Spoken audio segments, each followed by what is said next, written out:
Hey guys, welcome back to the channel TMV। Thank you so much इतना ज़्यादा प्यार देने के लिए श्री माता वैष्णो देवी वाली वीडियोस पे। हमने 10 दिन के अंदर ही उस वीडियो पे जो है वो 1000 से ऊपर व्यूज़ को क्रॉस कर लिया। थैंक यू सो मच, जय माता दी। ऑल्सो अब मैंने देखा कि उस वीडियो के बावजूद मैंने इतना डिटेल में बनाया, वीडियोज़ की लेंथ भी लंबी रही, स्टिल लोगों के बहुत सारे क्वेश्चन आते रहे लगातार। तो मुझे लगा कि एक डेडिकेटेड वीडियो बनाना बहुत ही ज़्यादा इंपॉर्टेंट हो जाता है इस ट्रिप के बाद, और मैं कोशिश करूंगा कि हर ट्रिप के बाद जो है वो ऐसी एक वीडियो को ज़रूर बना दूं। सो आज जो है हम बहुत सारी चीज़ों के ऊपर बातें करने वाले हैं। उनमें से सबसे ज़्यादा इंपॉर्टेंट रहेगा कुछ पॉइंट्स को हाईलाइटेड मैंने यहाँ पर किया है, उनके बारे में करेंगे आज बात, जिसके थ्रू आप अपनी जो है वो यात्रा को प्लान कर सकते हैं। सबसे पहला पॉइंट हम जिसको डिस्कस करेंगे वो है हाउ टू ट्रेवल। अब जनरली जो लोग ट्रेवल करते हैं फॉर वैष्णो देवी वो होती है ट्रेन। सो अगर आप भी ट्रेन पे ट्रेवल करना चाहते हैं तो मैं आपको कुछ रिकमेंडेशन देना चाहता हूँ जिन ट्रेन को आप कंसिडर कर सकते हैं before travelling to Vaishno Devi. सो वैसे तो ट्रेन बहुत सारी हैं, मैं जो है वो आपको स्क्रीन पे यहाँ पे दिखा दूंगा कि कितने सारे ऑप्शन जो है वो अवेलेबल। नाम भी बता देता हूँ। मेरे रिकमेंडेशन से चलेंगे तो आप वंदे भारत एक्सप्रेस पे मत जाना, क्योंकि उसका टाइमिंग ऐसा है जहां पे आपका ऑलमोस्ट एक दिन खराब हो सकता है। उसका रीजन मैं बाद में एक्सप्लेन करूंगा। जो ट्रेन में आप लोगों को बताने वाला हूं, जो मेरी रिकमेंडेशन में है, अगर आपको वो नहीं मिलती है, उसके अलावा कोई और ट्रेन अगर आपके पास टाइम ज़्यादा है तो आप वो कर लें। जिनमें ऑप्शन आते हैं श्री शक्ति और हमारी दूसरी उधम एक्सप्रेस। AII जाट एक्सप्रेस भी है जो कि सिमिलर आवर्स ऑफ टाइम लेती है। अगर हम बात करते हैं शिव शक्ति एक्सप्रेस के बारे में तो कम से कम 10 घंटे के अराउंड जो है वो लेती है ट्रिप, और आपको न्यू दिल्ली स्टेशन से मिल जाएगी। उसको मैं रेकमेंड इसलिए करता हूं क्योंकि आपका मोस्ट ऑफ द सफ़र जो है वो रात में निकल जाएगा और आप सुबह अर्ली पहुंच जाएंगे। इसमें क्या है, अगर आप शॉर्ट ट्रिप प्लान कर रहे हैं तो आप ये वाली ट्रेन को बुक करें सो दैट आप एक रात को अपने ऑफिस एंड ऑल वर्क जो है वो कंप्लीट कर लें। उसके बाद वो ट्रेन को बोर्ड करें और सुबह जो है वो आप अर्लीस्ट वहाँ पे पहुँच जाएंगे, सो दैट आपकी ट्रिप जो है वो इजीली स्टार्ट हो सके। थोड़ी देर का रेस्ट करें and then you can carry with the चढ़ाई। दो सबसे फास्टेस्ट जो ट्रेन है इस रूट पे वो तो वंदे भारत या फिर राजधानी ही है। अगर आपको ट्रेन बुक करनी है तो मैं रेकमेंड करूंगा कि एटलीस्ट 1 से 2 महीने का टाइम आप जो है वो लेकर चलें, और अगर आप इससे कम का टाइम लेते हैं तो आपको ट्रेन की टिकट अवेलेबिलिटी बहुत कम मिलेगी, वेटिंग ज़्यादा मिलेगी। दूसरी उत्तर संपर्क क्रांति जो कि सिमिलर टाइम लेती है, वो भी जो है वो अर्ली मॉर्निंग आपको जो है वहाँ पे कटरा या जम्मू जो है वो उतार देती है। ऑल्सो राजधानी भी जो है वो आपको जम्मू ही उतारेगी, 8 आवर्स का टाइम लेती है। रिकमेंडेड है अगर आपके पास टाइम क्रंच है, और लेकिन ये भी जो है वो आपको सुबह के टाइम ही उतारती है। ऑल्सो बहुत सारी और हैं, जैसे झेलम एक्सप्रेस है या मालवा एक्सप्रेस है, या ये वाली जो ट्रेन्स हैं ये टाइम लेती हैं 12 आवर्स से ज़्यादा, इसलिए मैं इनको रेकमेंड नहीं करता। कंसिडर करेंगे होटल्स को, जब आप वहाँ पहुँच जाएंगे तो मैं रेकमेंड करूँगा कि आप यहाँ से होटल अगर बुक नहीं भी करा के गए तो पैनिक होने की ज़रूरत नहीं है। आपको वहाँ पर स्टेशन पर ही कोई ना कोई जो है वो पर्सन मिल जाएगा। अगर आप जम्मू तक ट्रैवल कर रहे हैं, कटरा तक ट्रैवल नहीं करते, तो जब जम्मू से कटरा की आप बस को बोर्ड करेंगे तो आपको बस स्टैंड पर भी बहुत सारे लोग मिल जाएंगे जो ब्रोकर्स होते हैं या जिनके होटल्स होते हैं, स्लीपर्स होते हैं, और वो आपको जो है वो अपने होटल तक ले जाएंगे। उनकी कैब सर्विसेज भी चलती हैं, आपको उसके लिए कोई फेयर एक्स्ट्रा पे नहीं करना होता है।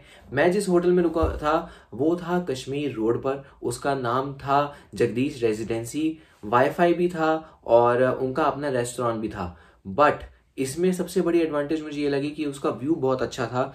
ऑल्सो उसके जो चार्जेस थे वो बहुत ही नॉमिनल थे, 1000 रुपीज़ पर नाइट, और अगर आप शेयरिंग में जा रहे हैं तो आपको बहुत ही नॉमिनल सा अमाउंट कॉस्ट करेगा। वैसे भी 1000 रुपये फॉर अ नाइट बहुत महंगा नहीं है और इतना सस्ता भी नहीं है, बट जो वो फैसिलिटीज़ दे रहे हैं वो काफ़ी अच्छी थी।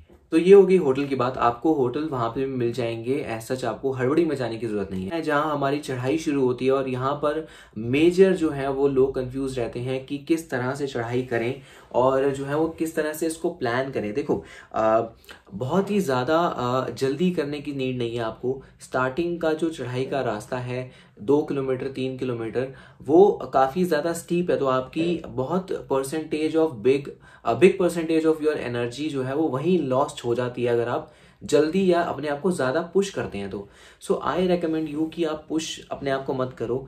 ऑल्सो अगर आपके साथ कोई बड़ा या कोई ऐसा पर्सन है जिसको चलने में इश्यू होता है, तो आप जो है वो रात की चढ़ाई भी मत करो, क्योंकि जनरली हिली एरियाज में जब सन डाउन होता है या सन सेट हो जाता है तो इतना ज़्यादा हवाएं चलती हैं वहाँ पर, और टेम्परेचर एकदम से ड्रास्टिकली 12 to 15 डिग्रीज तक ड्रॉप हो जाता है। सो अगर आपके साथ कोई ऐसा पर्सन है या ओल्ड एज है तो नाइट ट्रैक जो है वो मेरी तरफ से रेकमेंडेड नहीं है। अगर आप देखना चाहते हैं कि क्या परेशानियां आती हैं तो आई बटन में जो है आपको लिंक मिल जाएगा मेरी वीडियो का, जहां आपको पता चल जाएगा कि कितनी मुश्किल हो सकती है रात की चढ़ाई। उसके अलावा बात कर लेते हैं हम कि कितने वेज हैं जिससे आप जो है वो चढ़ाई कर सकते हो। आपको घोड़े भी मिल जाएंगे, ऑल्दो कोविड के प्रोटोकॉल खुल चुके हैं वहां पे, बट फिर भी कुछ लोगों का सवाल था कि क्या वहां पे ऐसी अभी फैसिलिटीज इतनी अच्छी तरीके से अवेलेबल है। बिल्कुल अवेलेबल है, कोई ऐसी चिंता करने वाली बात नहीं है। ऑब्वियसली अगर आप रात को ट्रेवल करेंगे तो जो परसेंटेज है ऑफ, चाहे आप वो कहें घोड़ा गाड़ी या बाकी सब चीज़ों का, वो 40% तक आपको कम मिलेगी। लेकिन अगर आप दिन में ट्रेवल करते हैं, आप ट्रैक करते हैं अपनी स्टार्ट दिन में, तो आपको फैसिलिटीज सारी अच्छे तरीके से मिलेंगी। डिसएडवांटेजेस अगर मैं यहाँ पे बात करूँ रात में ट्रेवल करने की, तो वो यही है कि आपको शॉप्स भी ओपन नहीं मिलती हैं, मोस्ट ऑफ द शॉप्स आपको क्लोज ही मिलेंगी, और खाने पीने के लिए आपको थोड़ा सा जो है वो जद्दोजहद करनी पड़ेगी। टेम्परेचर से भी जो है वो आपको लड़ना पड़ेगा, और आपको जो है वो अपने आप को प्रिपेयर करना पड़ेगा कि आपको अच्छी खासी हवा, ठंडी हवा जो है वो लगेगी। चढ़ाई के लिए घोड़े अवेलेबल हैं और हेलीकॉप्टर सर्विसेज भी चल रही हैं, और जो है अगर आप दूसरा रोप वे जो है वो भैरव घाटी वाली उसको करना चाहते हैं तो वो भी अवेलेबल है। मैं इसको जो है वो सम अप ऐसे करना चाहूँगा कि आप इट्स अबाउट फूड। जम्मू में जो है वो खाने की ऐसे सच कोई कमी नहीं है, आपको वैरायटी ऑफ फूड मिल जाएगा, वेज भी मिल जाएगा, नॉन वेज भी मिल जाएगा, और कोविड के प्रोटोकॉल्स को ध्यान में रखते हुए ही होटल्स वगैरह सब वर्क कर रहे हैं। हमने खुद भी एक्सपीरियंस किया था कि बहुत ही ज़्यादा प्रिकॉशंस ले रहे हैं लोग, एंड दैट्स रियली गुड, क्योंकि it's not about your own safety. जब आप खाने वाली जगह पे हैं जहाँ आप मास्क उतरे हुए हैं, तो आपके साथ साथ और 10 लोगों की सेफ्टी की भी बात हो जाती है, तो ऐसा कोई घबराने वाली बात नहीं, खाना ईजिली अवेलेबल है। आई विल रिकमेंड दिन की चढ़ाई करो, ऐसी ट्रेन लो जैसे श्री शक्ति है, या फिर दूसरी ट्रेन है जो आपको दिन में सुबह 6-8 बजे पहुंचाती है, और आप कुछ आवर्स का हॉल्ट लेकर जो है वो अपनी चढ़ाई दिन में ही शुरू करो। अब एक और एक्स्ट्रा जो बात मैं यहाँ पे ऐड करना चाहूँगा, अगर आप करते हैं रात की ट्रैक, तो आप ये सोच के चलें कि आपको किस टाइम में ट्रेवल करना है, कि आप अगर वहाँ पहुँचते हैं, अगर आपका वहाँ पे होटल अरेंजमेंट नहीं है तो आप वहाँ सोएंगे कैसे। अगर आपके पास भवन की बुकिंग मिल जाती है और आप लकी इनफ है कि आपको डोरमेट्री या होटल वहाँ बुकिंग पे मिल जाता है, तो आप फॉर श्योर रात की चढ़ाई या शाम की चढ़ाई कर सकते हैं, जिसमें आप अपनी आरती जो है वो स्किप कर सकते हैं, और ऐसे टाइम पर पहुंचे जहां आप वहां जाके दर्शन के बाद रेस्ट कर सकते हैं। जैसे कि मैंने पहले बोला कि रात की चढ़ाई करने में एक इशू जो यही आएगा कि आपको घाटी की ठंडी हवाओं का सामना करना पड़ सकता है, और मुश्किल हो सकती है चढ़ाई, हर एज का पर्सन उसको नहीं कर सकता है।